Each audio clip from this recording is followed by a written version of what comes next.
Hey folks, thanks for tuning in to episode 160 of Coming Up Next. We'll get to the interview with Kevin Klauber, the editor of Academy Award-winning documentary Icarus, in just a second. But if you'd like to support the show that comes to you for free each and every week, head to comingupnext.com.au. You'll find links to iTunes, to Stitcher, and to Podbean. At each of said links, you can do one of three things. You can subscribe to the show, you can rate the show out of 5, preferably a 5, and you can leave a review for the show. You do that, I'll keep bringing you the show each and every week. All right, shall we get into it?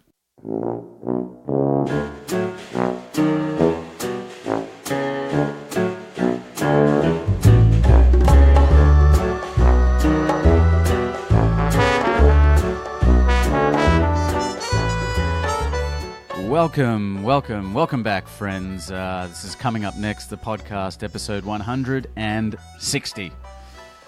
It's a lot of episodes, it's a lot of podcasts. Thank you for tuning in each and every week to hear how top creatives around the world are making a life and a career out of their chosen profession. And a special thank you goes out to Craig Melville for coming on the show last week. Craig is a TV director from Australia. He directed a lot of John Safran's work. He directed a lot of the Chasers stuff. If you're from Australia, you'll no doubt be familiar with that work. It's documentary, comedy stuff. And he's recently made the move over to the States and has been doing some great work over there. Head to comingupnext.com.au if you haven't checked it out. It's available there for nada for you to listen to.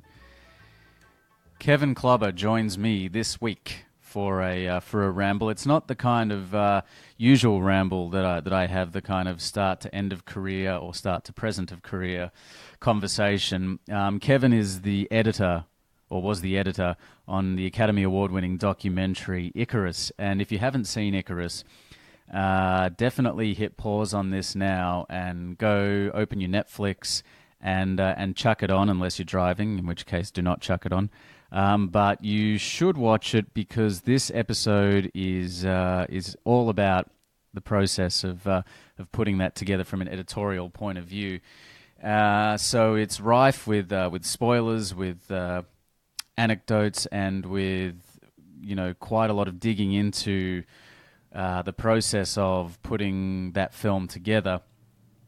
So if you don't want the film to be spoiled, and you do want to have context for this conversation, I would strongly recommend you check it out before listening. Kevin's other credits, I guess, to give you a bit of context, he was the editor. He got his start editing the documentary Pearl Jam 20. He's cut 20 Feet from Stardom. He cut the documentary Harmontown about Dan Harmon. He cut the series Brew Dogs. He's quite a prolific documentary editor. And today we're going to talk all about the process of putting together Icarus.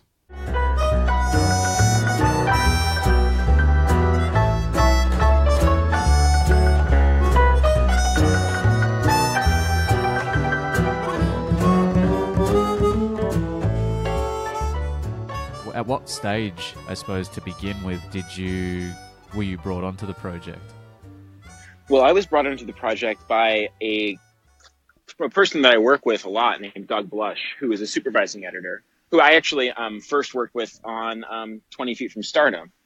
And he contacted me saying, there's this really exciting film. I can't tell you anything about it. I literally can't tell you anything about it. I was like, well, what's it about? He's like, I can't even tell you that. And I was like, just tell me a word. He's like, Olympics.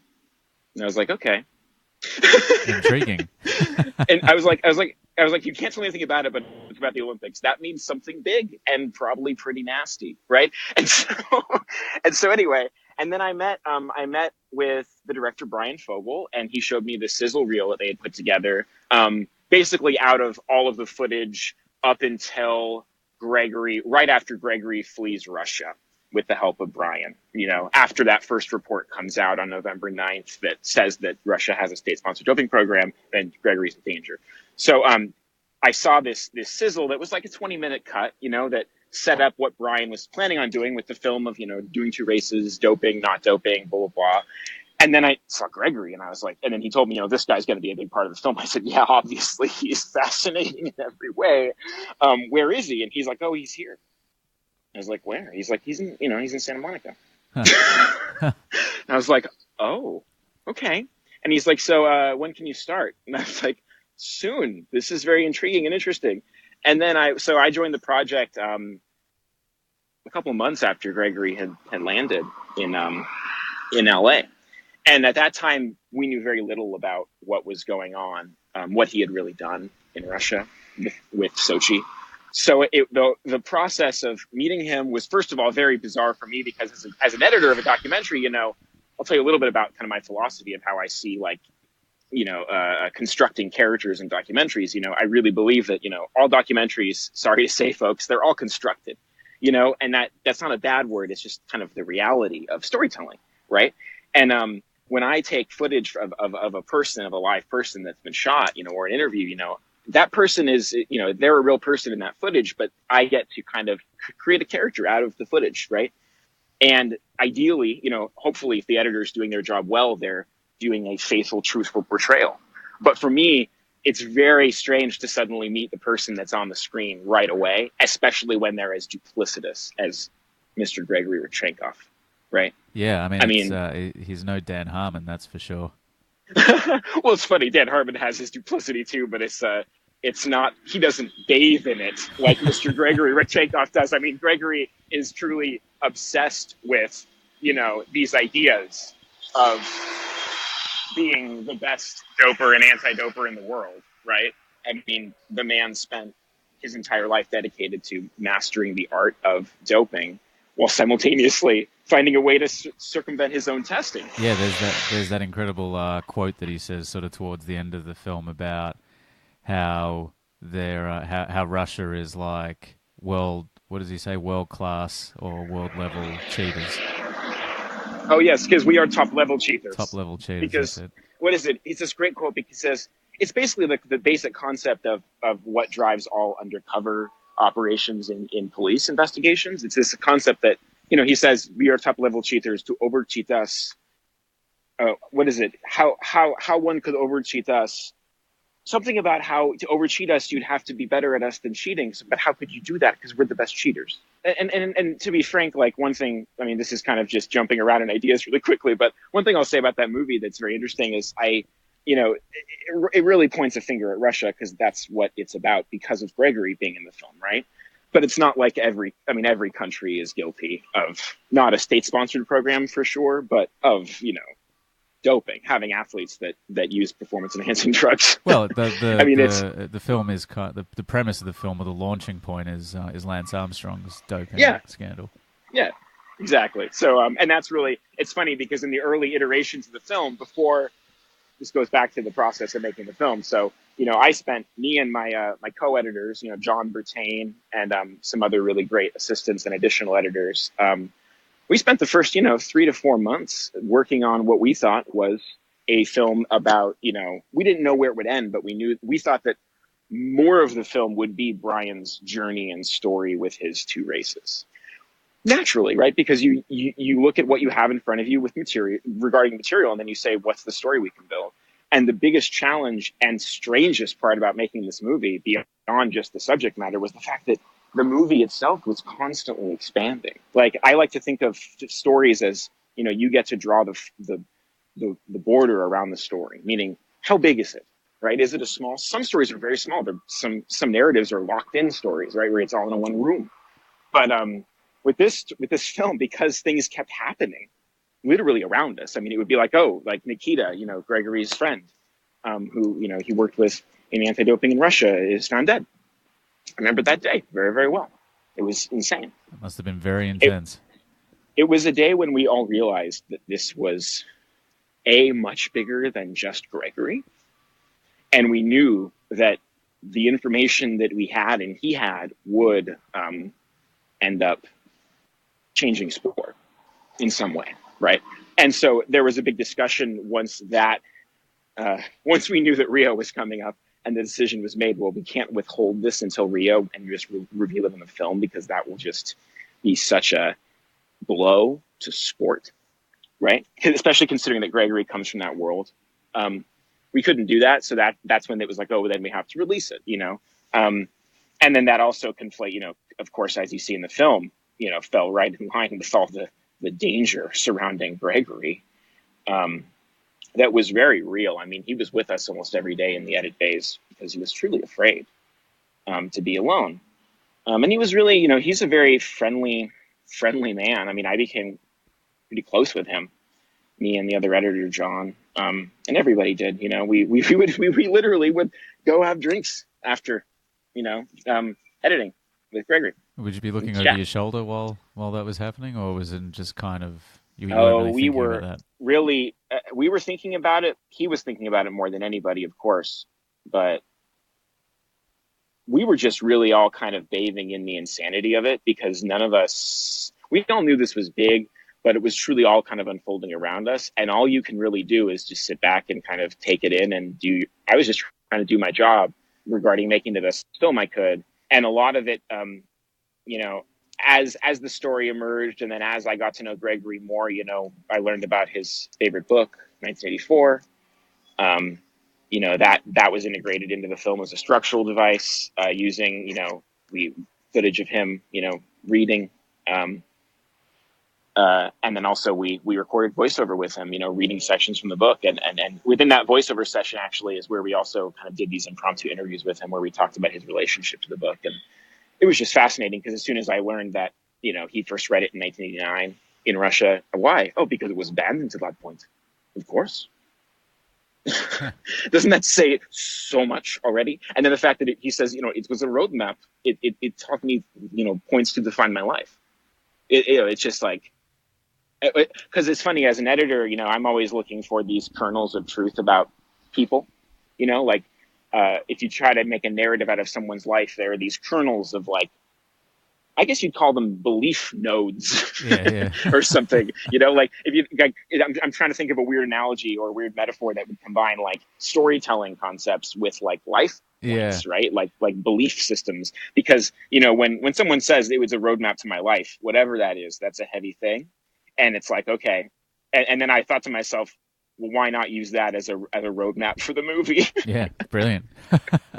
That goes to I have a weird, not weird, it's just a way that I like to work is I really like to think about, in some ways just trying to channel whatever or whomever that subject is that I'm working with and then figure out what they would do. It's a fun thing when you're watching a film and then you realize, this is their fantasy come to life, or it's their memory come to life or whatever it is. It's using cinema to, really kind of using the form in its highest, or trying to at least, right? Trying to use everything you can to tell a story the most interesting way, and the most, getting at the most truthful way.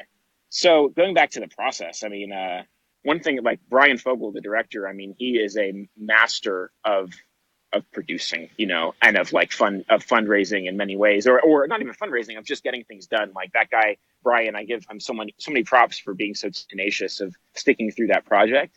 And then also, when Dan Kogan and Impact Partners came on to help finish it, it was wonderful because Dan is a really great producer as well when it comes to getting things done. So, yeah, we had a lot of support on it for sure. We needed it because it was, the way that we were having to work was to make cuts relatively quickly to show more funders and just keep it moving. But then the cuts were always changing because more things would happen.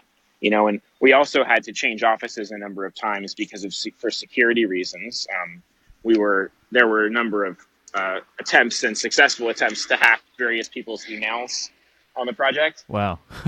And so that also just made it, we all ended up having to use a private email server through a Swedish company called Proton Mail that uses encryption. And all of our computers couldn't be connected to the internet. Yeah, there were moments where it was getting to be oh geez, this is not what I signed up for. But at the same time, it is what I signed up for because I knew this was going to be insane. I just didn't realize how insane it was going to be. I mean, I remember the day that the Gregory went into witness protection, and it was a really sad day because I knew that I would not see him for a very, very long time. Yeah. And I guess you've forged this kind of relationship with him, not only in real life, but also, I mean, he's present with you kind of at every moment that you're not sleeping at that stage. Oh, well, and he is the most fascinating character I've ever had the privilege to craft. And I don't mean that in a self-important way. I guess what I mean is I see his character as something it is there. Whomever crafts it, it's there in his spirit, right? Yeah. There's no way you can't take footage of him and make it boring. I mean, interesting. Like he's inevitably interesting no matter what he says on camera. The biggest challenge with editing him, of course, is because he lives in this world of doublespeak and doublethink, where you really don't know from which side he's speaking. It was just there was this constant kind of back and forth debate when we were editing the first half of the film about how much to let him lie or withhold truth from Brian. And then how much to let Brian, or sometimes kind of force Brian to pry. Otherwise, the investigation element and the mystery element kind of would get fizzled out, narratively speaking. You know what I mean? Yeah. So that was a real challenge, because it's like it's the challenge of any story in which you have an unreliable character. And especially in documentaries, it's a whole other level, right? Because in documentaries, most people watching docs, most audiences see whatever happens as truth because it's documentary. And so what happens when there's a liar in a documentary, right? It's like that amazing Orson Welles film, F is for Fake, where it's a film about a forger, an art forger. So when you decide that this is a project that you're going to undertake, and it starts to evolve beyond, just a kind of anti-doping documentary where Brian's using himself as a kind of guinea pig. How does the process begin to differ from, say, something like a Harmontown or, even like a Brew Dogs or something where there's a much more, I guess, clear-cut narrative? How did your process, I guess, differ or evolve through that? So normally with a documentary, a basic process is, you absorb all the material in whatever way you can. Usually it's by watching all of it and taking notes somehow. I like to just somehow record my initial reactions to things and quickly grab things that are really important and might be useful. And then as you watch things, the story usually emerges, and you also have some ideas of what it is you're making going into it, right? Because, you like with Brew Dogs, it's a TV show about craft beer. It's very structured. With most documentaries, it's somewhat more unstructured, but there's a vision for what the director had initially going into it with what they wanted to do. Usually most of the time, right? Some directors are very open about what they shoot and just kind of shoot everything.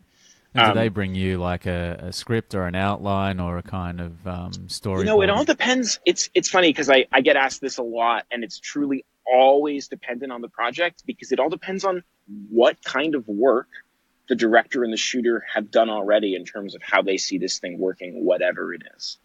And very often, my process as an editor is in taking what they want and how they see it working, looking at the material, and then seeing, how much overlap there is in terms of what they want and what is there. And then also me looking at it and seeing what I really think is interesting and great and useful and you could do with it, right? Because, editing is a craft. You can, as you've seen, if you go on YouTube and watch like The Shining recut as a romantic comedy, or I think it's a father-son, like dramedy, or nice happy Hallmark movie. You can see that editing, you can do anything you want. So I've come to a point where I know my craft is at a level where I'm confident it doesn't take me forever to figure out how to do something. It's really about making the right choices about what you're doing. So as I watch normally with docs, you watch a bunch of footage, you get a sense of what it is. You have lots of talks with the directors and the producers and the shooters about what they're envisioning. And then you start beating out a structure, based on what you have. You divide it into scenes and you start editing the scenes. And the more holistic understanding you have of where you're going and what the thing should be at the end, usually the faster you can get to a product, a film, a piece of art, however you want to look at it, that both the people who made it are happy with, and that hopefully people who see it enjoy and get something out of. With Icarus, it was a constant moving target of what is this movie about?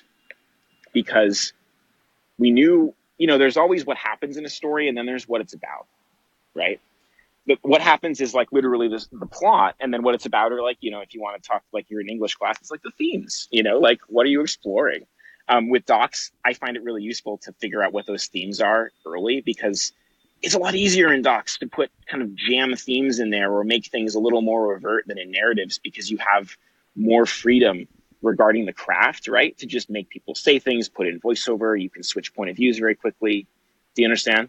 Like it's there's more freedom, I think. Yeah. So anyway, with Icarus, the process really differed in that it was that through the understanding and relationship with Mr. Gregory Rodchenkov, we, the post team, we discovered to really embrace doublethink and duplicity as a cornerstone of the film, especially by the end. And then also the idea kind of exploring the cost of truth for Gregory, right? Because I love the way it ends, and I can't take any credit for that. The idea of with that beautiful animation and his last line, that was all John Bertain, my co-editor on the project. And it was, when I saw that, when he showed that to me, I almost cried. I thought it was so brilliant, because it's like he's given up everything, in terms of his life. And his life is never going to be the same. And he did it, for a lot of reasons, out of desperation. But he also did it. One of the reasons was because he was actually telling the truth for one of the first times in his entire life. What was the thinking with bringing animation into the piece as an element? We knew that we had to cover a lot of things, a lot of story points and scenes that we just didn't have footage for. And we knew we had Gregory as this amazing resource, we had so many interviews with him. And he could also help clarify and help us, understand how the actual process worked with the swapping of the urines at Sochi. So we had a company that we knew we wanted to work with doing that stuff, and they came up with all the visuals and the storyboards for all that I thought was great. And then the hand-drawn animations, again, that was John Bertain really spearheaded that by, I think that was a friend of his or someone he knew, a friend of a friend, who actually drew those drawings, and then they were animated, I think, by the same company that did the doping scheme in Sochi sequence. And I just thought that those drawings, I loved how evocative they were. I think they initially emerge feeling like there's something out of Gregory's drawings while he's in prison. After the whole thing happens where he's selling steroids to people on the team, so they can evade, getting the bad drugs from the other doping coaches. And then he's put in prison after trying to kill himself. And so, yeah, I mean, I really was impressed with how those turned out. I thought that they really, like, as an editor and as a filmmaker, I'm always thinking of ways to get you psychologically inside of a character's head. And animation is, like, I'll admit it, like, I think it's overused in general, because I think some people just see it as something they know they want to put in because they know they like it, or they know that it's something that would make their film different. One thing I'll say, sorry to say it, folks, like, it's not, doesn't make your film different anymore. In general, I see all these things as just tools, and it's all about how you use them. That's the key, I think. And I think it's, like, specifically with Icarus, I recall it's all motivated from, like, Gregory's state of being, in a mental hospital after having attempted suicide. That's when I think, and there's also, this is a little weird tidbit I think might be fun to share, is there's some weird animations in there. There's, like, a weird, like dragon dog, the dog that gets hit with a sword that then transforms into something else. All that stuff was found by one of our amazing additional editors named Heijin, who is actually from Russia. And those are all Russian cartoons. So they're things that Gregory would have watched as a kid. Oh, wow. That was the concept there. And it's something that no one would ever know. But I love doing stuff like that. Little Easter egg. In editing. Well, it's just like, I just think, why not? And it's something that if only Gregory sees that and it hits him, I'm happy with that. And hey, if it works, it doesn't matter where it came from. But if it has that extra layer, oh geez, Yeah, I suppose on that note of defining, I guess, the success of the piece and the various parts of the piece, as the story was starting to really take shape, what was the feeling, I guess, amongst you and your team and Brian in terms of the impact that this was going to have on a global scale? And did it exceed that, or did it meet that, or what was the kind of result of that? Oh, it was I don't even really know how to answer that in a way, because it's like I can only speak from my experience of it. But I know that from my experience of it, we all knew this was going to be big. Brian knew it more than anybody, frankly, because Brian was the one that was having to sell it to people all the time to raise more money to keep it going. So, for better or worse, he believed it more than anybody else, but definitely for the better at the end of the day, because of his belief in it and everyone pushing so hard, it did have an impact both at Sundance, and then, it did win the Oscar, amazingly. And I'll tell one little anecdote. I mean, I specifically remember after having stayed up all night on a cut to finish, because we were pulling all-nighters almost weekly to make deadlines for edits to show different people to keep raising more money. I'll be frank with you. One thing I'll tell you that I don't think anyone would mind: the legal bills for Mr. Gregory Rodchenkov that came out of the film's budget were so astronomical. Yeah, I could imagine. That it was kind of like we all felt, I don't know, I can't speak for anyone else, but I know that I felt like pulling all-nighters was really me helping Gregory. I was like, well, we need this cut so they can keep raising more money to pay the other lawyer. Hopefully this one won't freak out because he has a business in Russia, Yeah, right.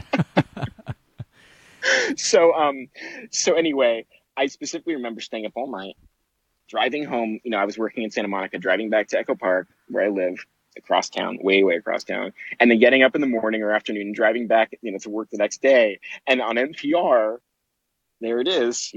Russia has a state. There's Russia doped at Sochi. This man Gregory Rodchenkov came forward. There's the whole story.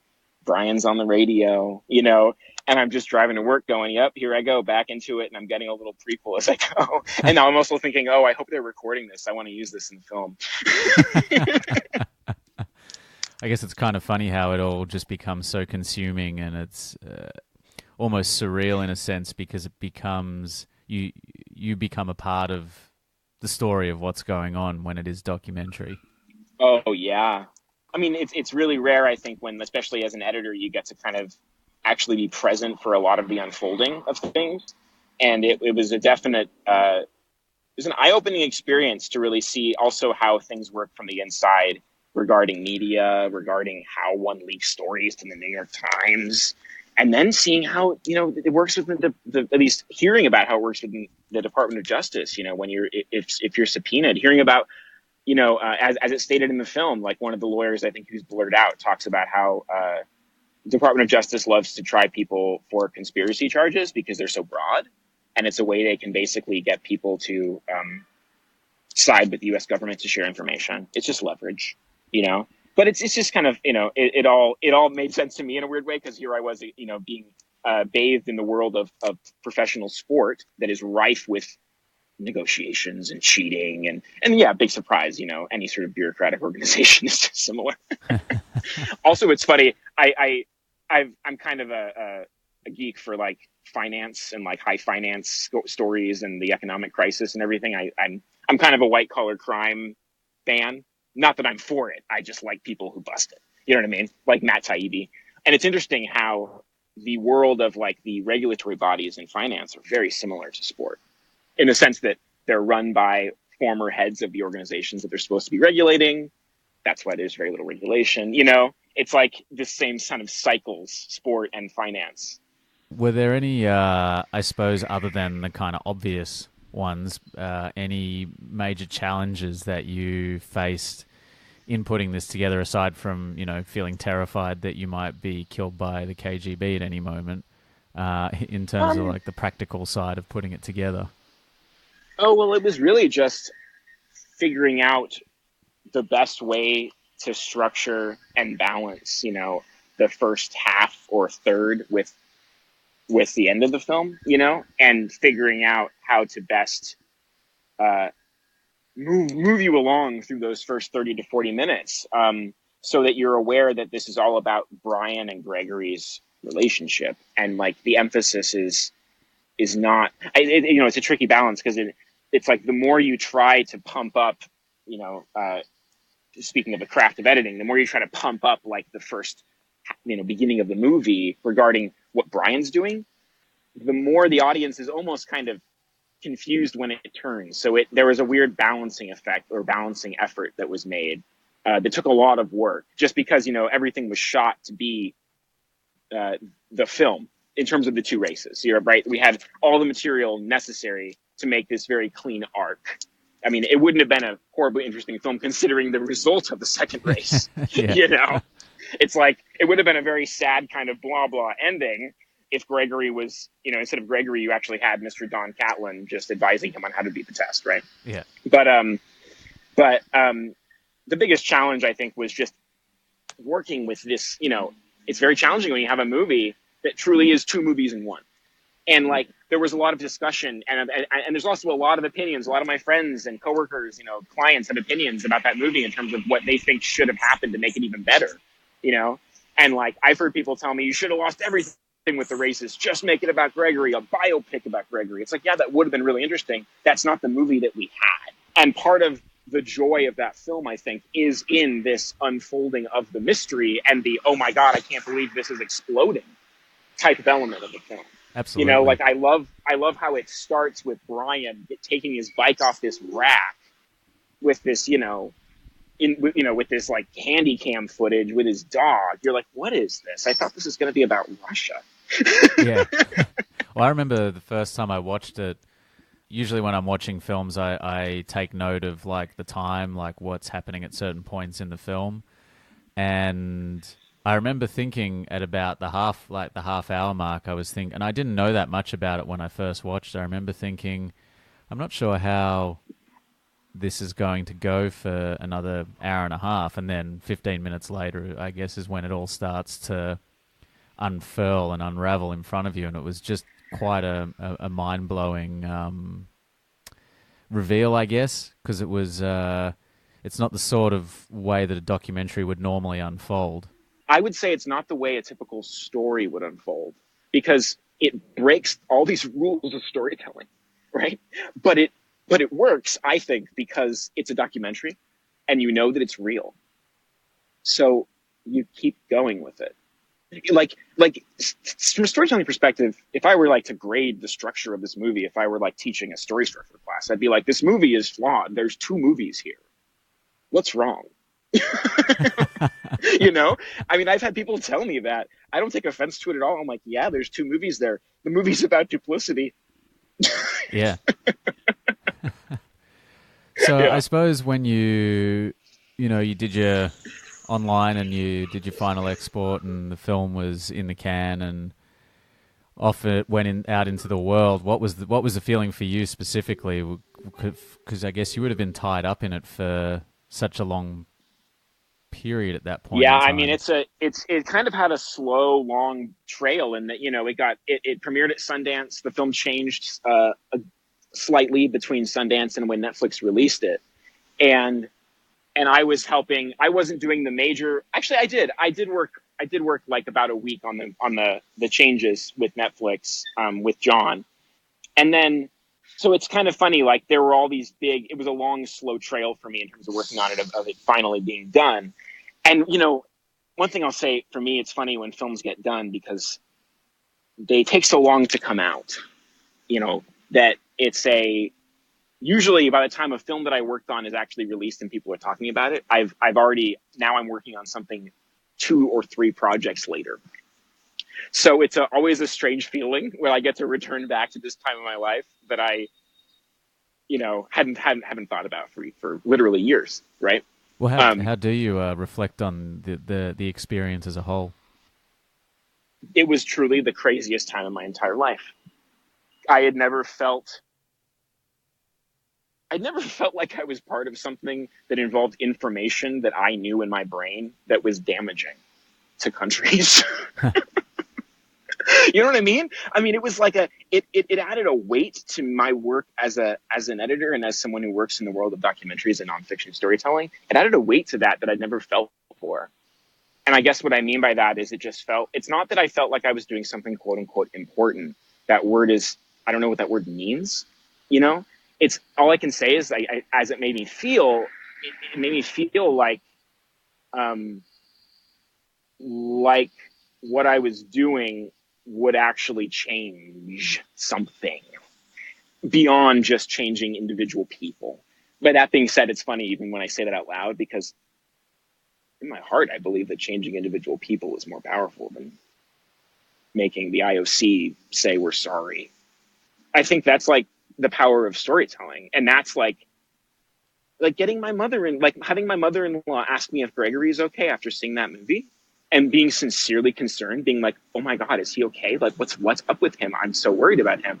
That was like, I was like, oh, he's fine. Don't worry. Like, he's fine. But her concern in the back of my mind made me go, wow, like, good job, Kevin. Like, you made him really likable. And I'm not saying that was difficult at all. But to be fair, the guy is a duplicitous, mastermind. Like, he's not Fred Rogers. Yeah. You know what I mean? It's not easy to make everybody like him.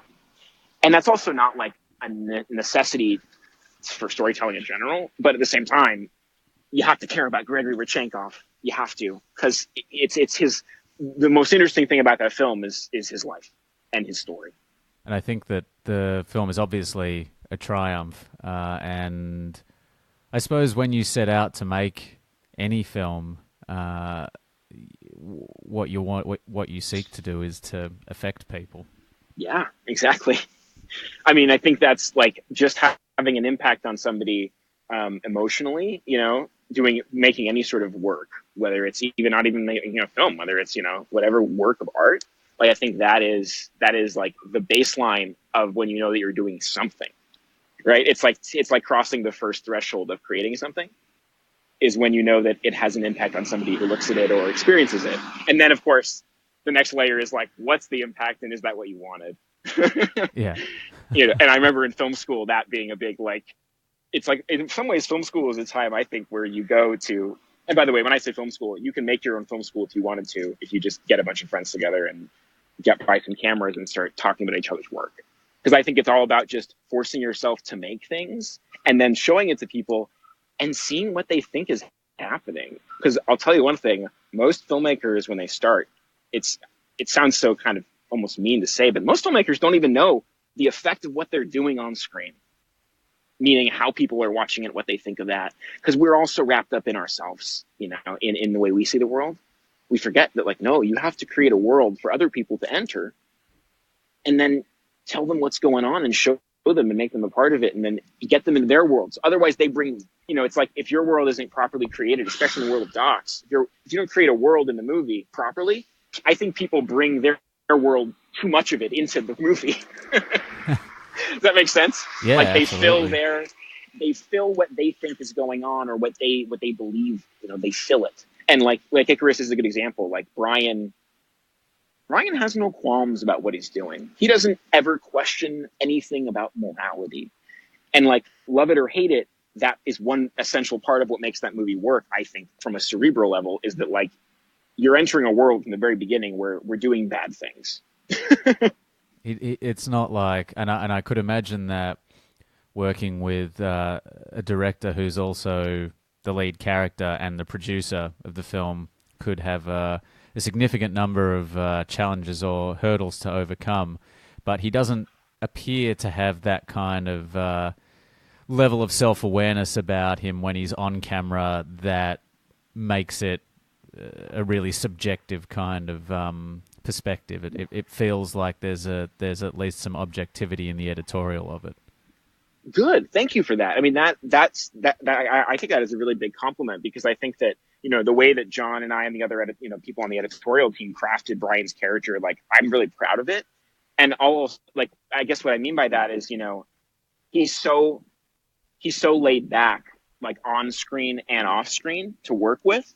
He's very laissez-faire, and the biggest challenge, I think, in many ways, was to, in some ways, it's like, because he was so wrapped up, like, understandably so, he was so wrapped up in the film he thought he was making, which also involved his own body. It's very internal. It's very personal, right? So he was so wrapped up in that a lot of the challenge was just to refocus the film, editorially speaking, on his relationship with Gregory, which was very real. I mean, they really did become very close friends. Tell you that, and then also to craft, like I think I mentioned earlier, to craft like just how he is moments when he's questioning Gregory, moments when he's, wondering, is this guy really telling me the truth? Like those are crucial moments in the first third of the film, I think, because it's like, you just have to feel, I feel like in some ways, like Brian's not an everyman character and that you don't necessarily identify with him in terms of what he's doing, especially when you watch him like inject steroids into his butt. But that being said, he is our hero going on a journey. And then along the way, he meets Gregory.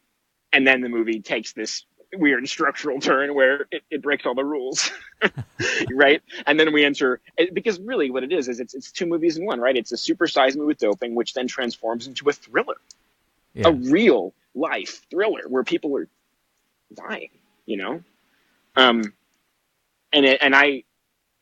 that's why it was so insane to work on. I mean, I said earlier, it was the most insane time of my life because when I went back to the whole thing about, it's not that it feels important. I think it just felt like I was in the middle of something actually real, where there's actual life and death stakes going on, and people's lives are forever changed by what's happening on, around the office.